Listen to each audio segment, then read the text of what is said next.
It's a great day. My name is Jay Brown, the Happy Entrepreneur, and welcome to the Happy Entrepreneur Show, the number one business development and revenue focused late night show in the country where we are on a mission. Now, our mission really is to empower, our mission is to inspire, and our mission at the end of the day is to provide you, that's right, you, the hard working entrepreneur, with all of the resources that are necessary to execute that big vision you have for the people you were called to serve. On this episode, we have the one and only John Topper. He's in the building, and he'll be talking about how to have the comeback ready life. What does that even mean? We'll figure that out. What's going on, John? How you doing? I'm doing great, Shay. Thanks for having me. It's an honor to be here.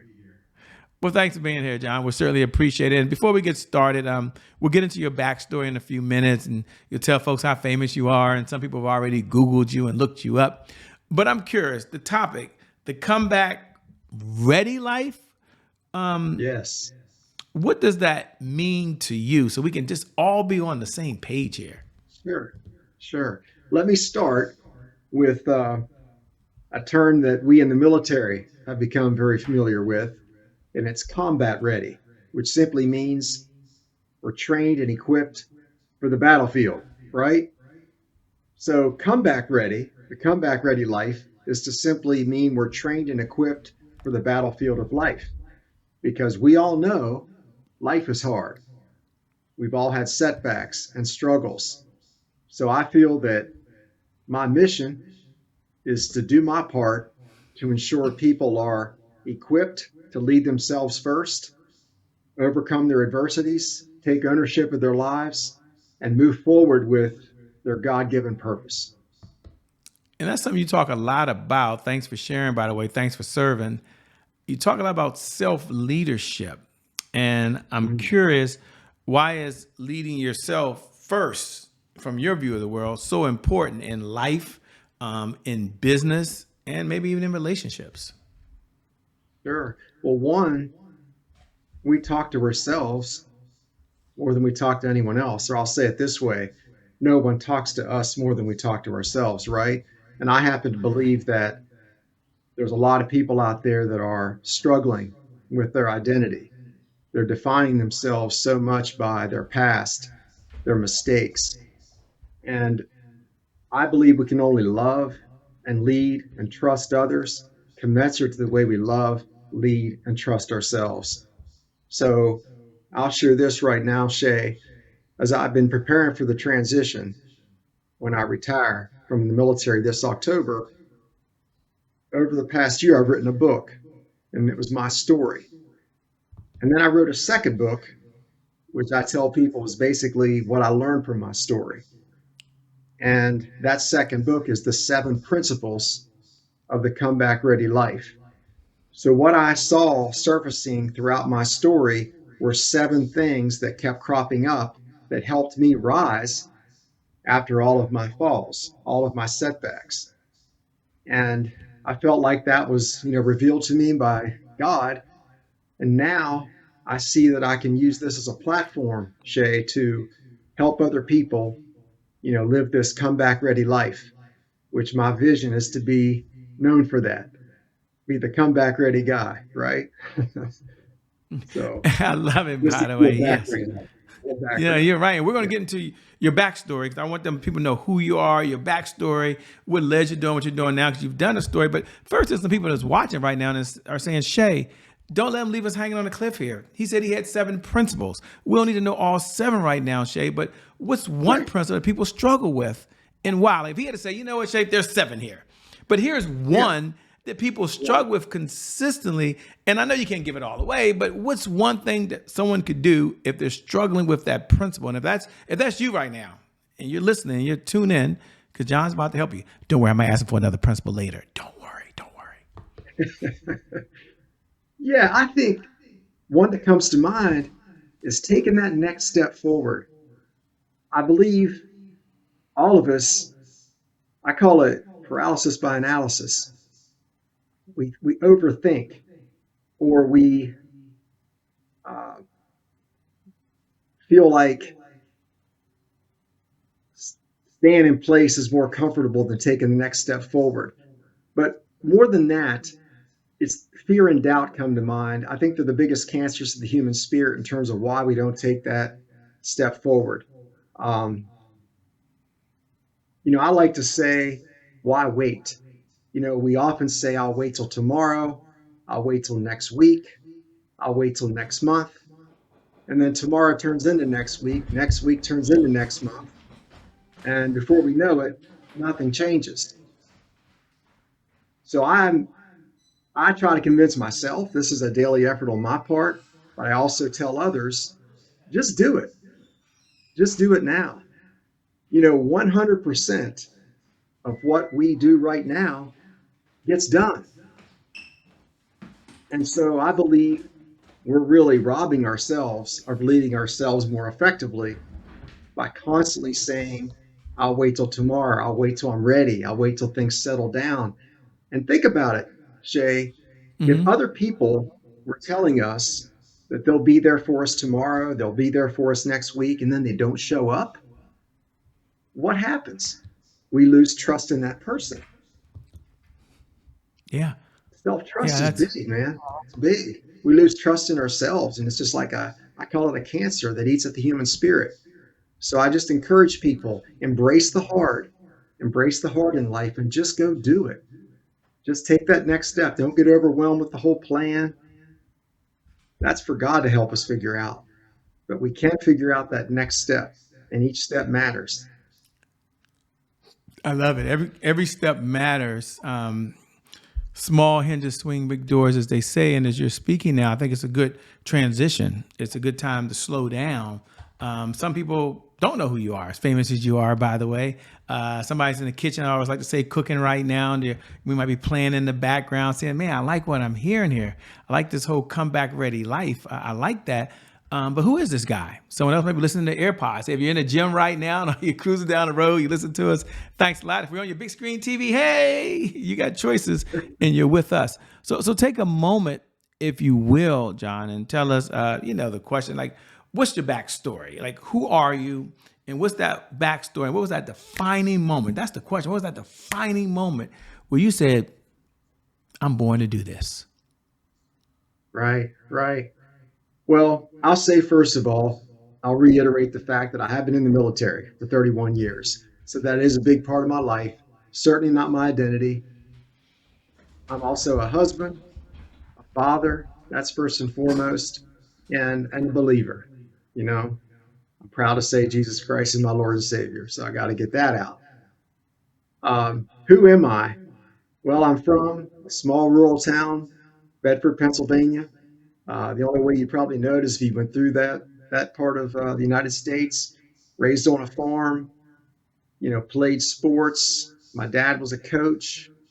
Um, and like a lot of us, we think we have life figured out. I was from a town where you thought we'd grow up there, go to school, get married, and stay in our hometown kind of thing. But hey, through this journey in life, I've had a lot of setbacks. I've had, a lot of good as well, but things didn't go as I thought they may, as I thought they may early on, where I thought I'd go to college and get the degree. Well, that didn't work out, and that was likely my first setback. And I believe I'll share a story with you and the listeners, Shay, to what my first real crossroads was in my life. And it was when I dropped out of college, moved to Cocoa Beach, Florida, thinking I would get my life together, try to figure life out. But about 10 months later, I found myself in front of an ATM machine and I just wanted to take $20 out. I was hungry, just wanted to get something to eat. And, threw my card in, entered my PIN, stood there and waited. We know the drill. And I'll never forget what came back, what I read. It said transaction denied. So I checked my balance and I'll never forget what that said. It said 18 cents. And I thought, wow, I've got 18 cents to my name. But what happened after that was the real shift. I didn't stand there and pity myself for too long or overwhelm myself with how did I get here? How do I figure all of this out? I just focused in on what the next step was. And I like to call it my 18-cent wake up call in life, the first major crossroads that I had to make as a young man. And it was from that point that I chose to go into the Air Force at that time. And it gave my life a direction. And, since that time, Shay and listeners, it's been a long journey. Like I said, it's had its ups and downs. I'll share this part as well. While I've been in the military for 31 years, my life hasn't been defined by it, nor have my major uh, battles been fought on foreign soil. They've been fought in my mind. So that's a lot of what my story's about. We don't have time to get into all of it today, but nonetheless, I at least wanted to get out where I'm from and that first major crossroads in life. Thanks for sharing. You're so transparent. We certainly appreciate that. You mentioned there were 7 principles. I asked you if you would share one that people struggle with. But what's another principle? If you had to look at it and say, Shay, I've got 7 principles.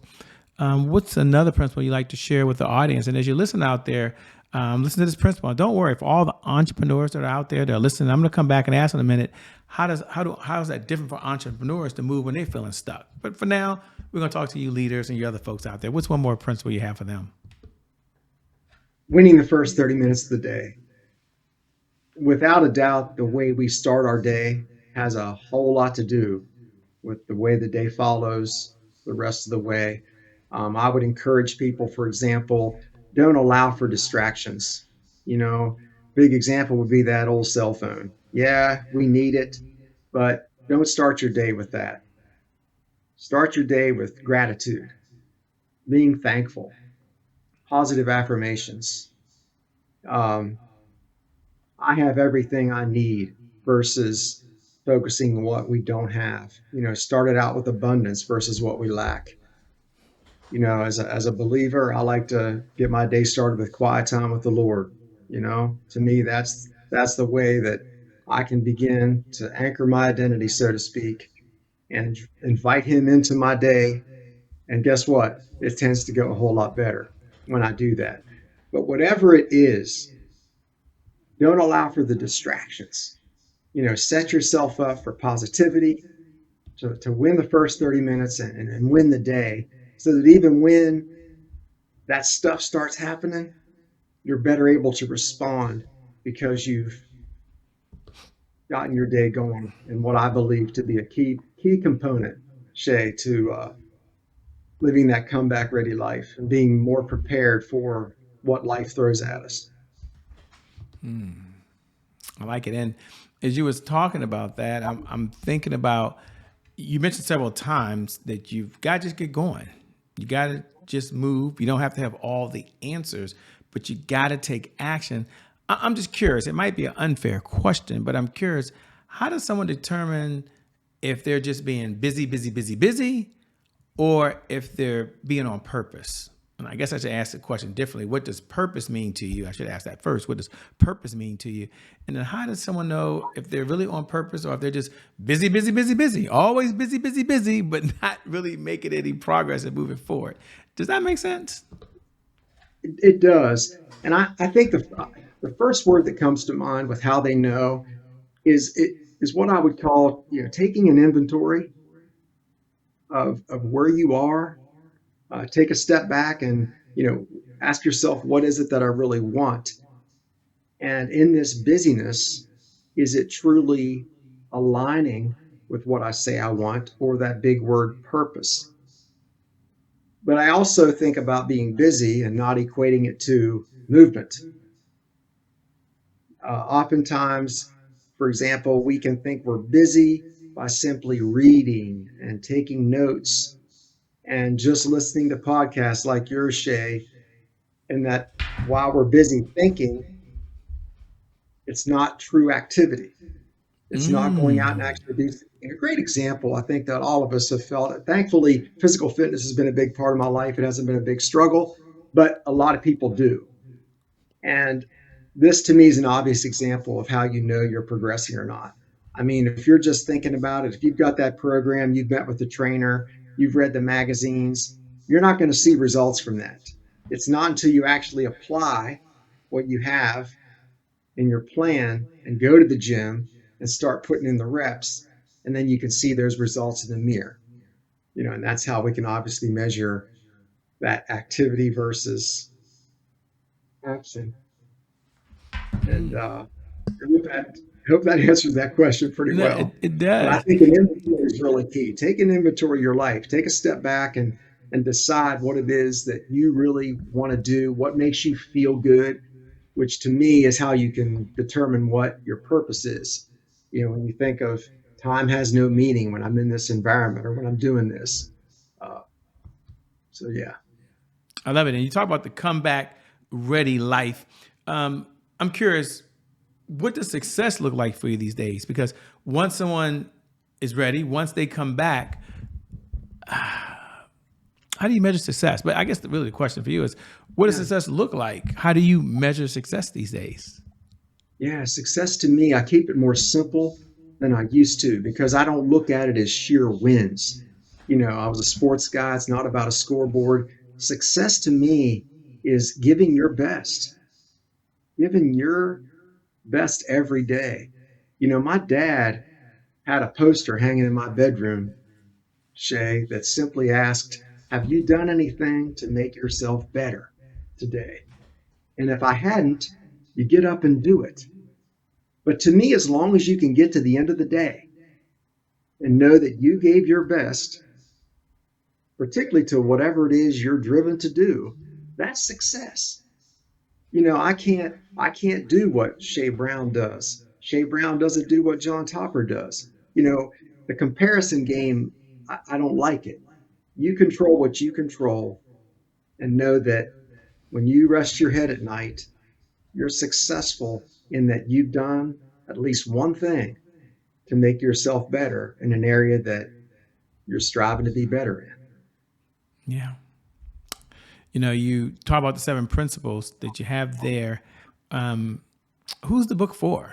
You talk about the first book was about your story, and you said the second book Yeah. is really the lessons you learned from your story. So if someone's listening right now, who's the book for? And you said it many different ways, but I want you to summarize it. How will that book change someone's life? It's for everyone, Shay. And I say it's for everyone simply because all of us have setbacks in our lives. All of us have been hurt, had broken relationships, lost their jobs, you know. So it's for everyone. I want it to be a guide that everyone follows. This isn't like a quick fix. And I make that point when I do the book, when I write the book. These are disciplines. And it's not something, too, that anyone has to overwhelm themselves with, like, hey, 7 purposes, I need to cover them all at one time. No, if you take just one and you apply it to your life and it makes your life better and more productive through just practicing one, that's great. Because I think what we can agree on, Shay, is oftentimes in life, principles begin to intertwine. You can get one right, and it carries over into a second, into a third, into a fourth. They come together. I'll use another example with working out. And you may have experienced this, Shay. People may not have their diet. The diet may not be there, but when they start working out and they feel good, they see some changes, what happens? Well, they want to start eating better. So it's kind of like that with my 7 principles, whether it's winning the first 30 minutes, training your mind for the fight, seeing setups or setbacks as setups, anchoring your identity in Christ. I could go on, but nonetheless, this is for everyone. I would encourage you to get out there on Amazon in a couple of days. I want to give a shout out to Dr. Sorelda Herbin. I know you know her, Shay. Some of the listeners may know her. She's been Amazing. instrumental in helping me put this book together. And we're meeting tonight to make final edits, so it'll be on Amazon before the end of the week. But nonetheless, Oh well, everybody, congratulations to you. everybody.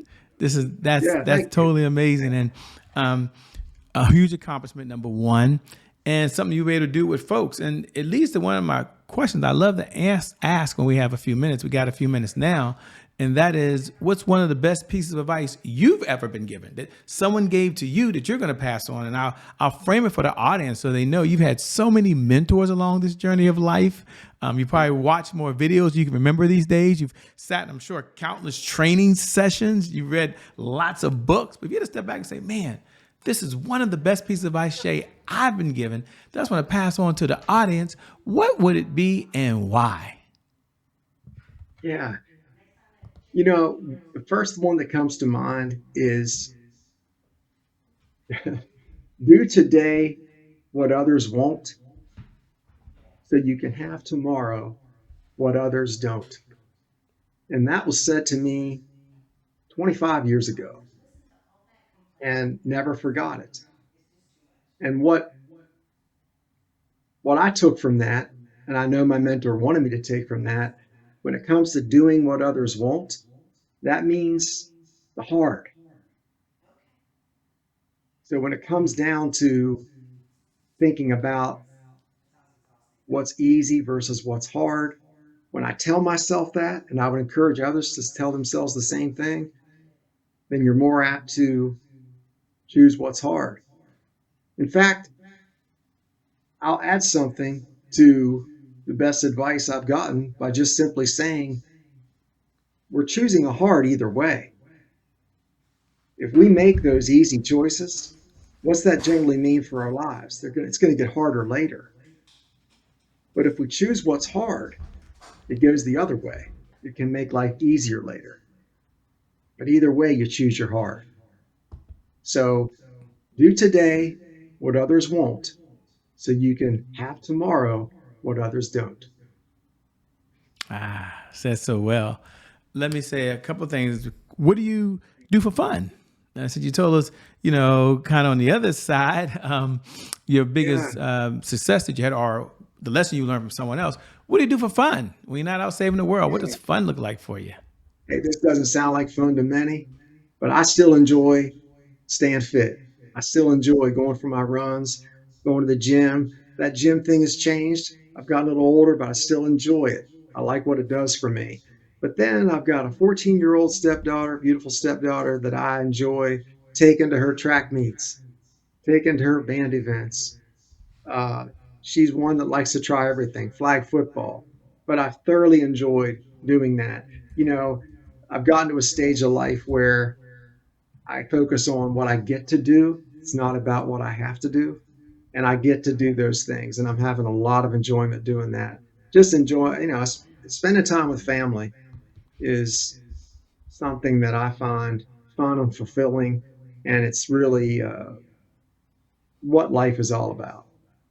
Absolutely. From one runner to another, how many miles you put in these days? I know as I got older, my miles has decreased. I find myself on a Stairmaster, which I don't like at all. Yeah, But how many right. miles you getting in these days?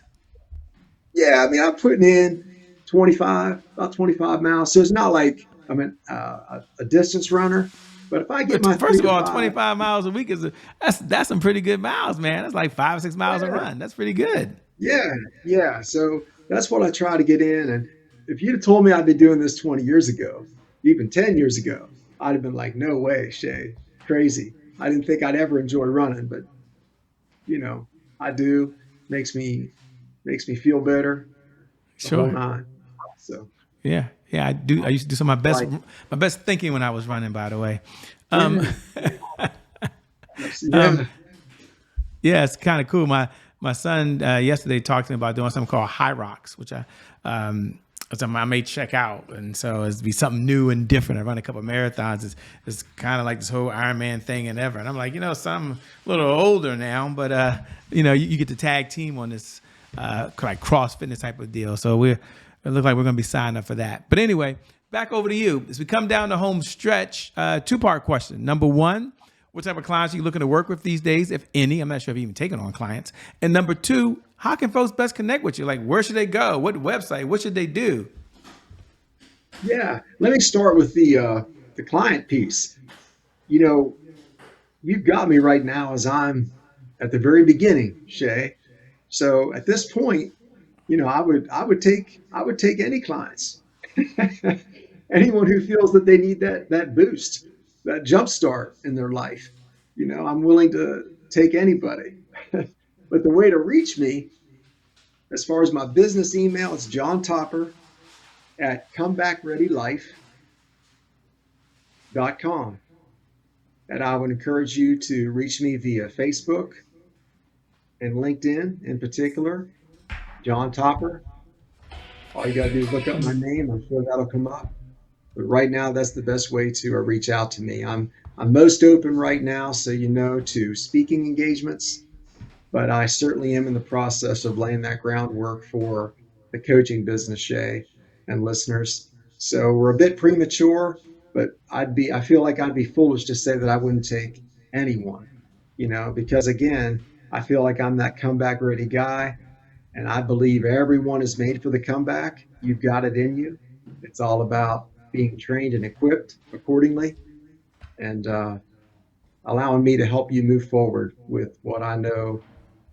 God has a purpose for your life. Any way I can benefit you and helping you find that, I'm here for you. So, Certainly. Well, let me say two things. Number one, thanks so much for being on the Happy Entrepreneur Show. Can't wait to connect with you at the Dare to Lead Differently Tour. yes. Thank you, Shay. And thank you to viewers. Thank you for tuning in. Without you, we wouldn't have a show. So I never get tired of reminding you every night at 11 p.m. Eastern Standard Time, no matter what's going on in your life, whether you're doing really, really well and there's that whole next level of, success, or you've been hit with the punch you never saw coming, that you can be comeback ready and you can have a comeback ready life. And today is your moment. Today is your time, and move forward. With that being said, God bless. Keep doing God's work. We out. Peace, John. We'll see you all on the other side. Bye-bye. Thank you.